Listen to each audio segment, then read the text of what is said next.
Most of our city's historic resources are in downtown Huntsville. That includes architectural structures that are iconic, like the old Regions Bank building right here, that was built in 1835. And others are the historic schools like East Clinton Elementary and Annie Merts, along with hundreds of beautiful homes and 3 historic districts that we all have in what we call downtown Huntsville. All these structures contribute to the uniqueness of downtown. That's why today we are launching our new Imagine Huntsville topic, and we're going to be talking about the topic in February. We want the public to weigh in on several of our significant structures that are in transition or that may need a new purpose in the coming years. We invite everyone to go online at imaginehuntsville.com and create a profile and offer comments. And we checked the site this morning. My staff said that I checked the site, but they really checked the site this morning, and we have already received a number of great ideas. And we welcome those comments on downtown because downtown is everybody's. It's part of everybody's property, and we want everybody to be weighing in on it. And we're particularly focused in this at this time on the bank building here, which was generously deeded to the public use by Regions Bank several years ago. And at this bank building right now, there are some tenants that are renting the building. There's some need of repairs. We just went inside and saw some of the repairs that were needed. And keeping up these historic structures is an expensive proposition. There are older buildings, older structures, older mechanicals, so there's a lot to be done. And so one of the ideas that's already come out this morning was talking about a tech center, making this a technological center that's kind of a hub for the city.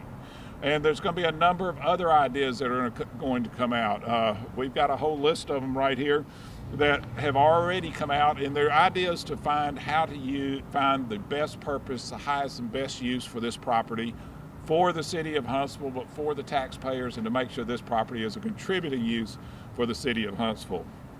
For the Huntsville City Schools, and Laura Macaulay, thank you for being here today, president of our school board.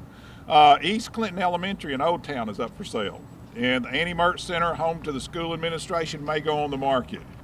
And as my friend and colleague, Dr. Casey Wardynski has said, it's bittersweet to transition from these historic buildings, but it's also an opportunity to repurpose. And that's where you come in. That's where the public comes in.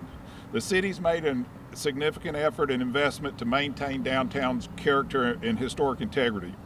And while we still want to make these smart choices in our redevelopment effort and integrate these buildings into the downtown fabric, the Huntsville Historic Preservation Committee helps to ensure the integrity of these areas is protected, and the Commission must approve any renovations or alterations to these structures. We believe that downtown belongs to everybody, and we're anxious to hear your ideas. We're anxious to hear the public's ideas. And we invite everyone out there to join us at imaginehuntsville.com.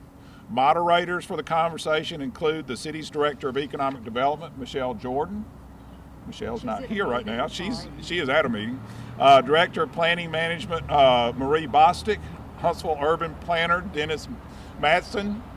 Huntsville City Schools Director of Community Engagement, Rena Anderson. There's Rena right behind us. And a local architect, Frank Nola.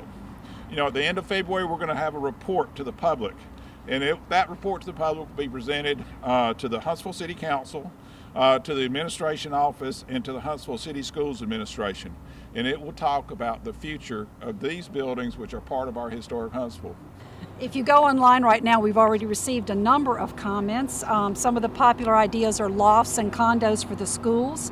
For the particular building, the bank building behind us, we've had ideas ranging from a literacy center, an extension of the public library with meeting spaces, a cafe, digital learning, a technology center. We'd also had an idea to turn it into the library archive rooms for the historic archives here. So we're looking forward to hearing more proposals. I think the community has some of the best ideas out there. You live here, you work here, you play here, and you understand what it would take for these structures in their next lives. This is very important for the community to take seriously because this is our history, and this history is what our foundation is laid on. But we already have, if you look downtown, you have the art museum, you have Early Works, you have the depot, you have the Whedon House, and you start looking across the board, there's already quite a bit of city, county, taxpayer property in the downtown area. So we need to come up with some smart ideas, some good ideas, something that will work for the future, something that will make sure that these buildings are preserved in the way that they need to be to show that we value our history, and that's what's so important about this.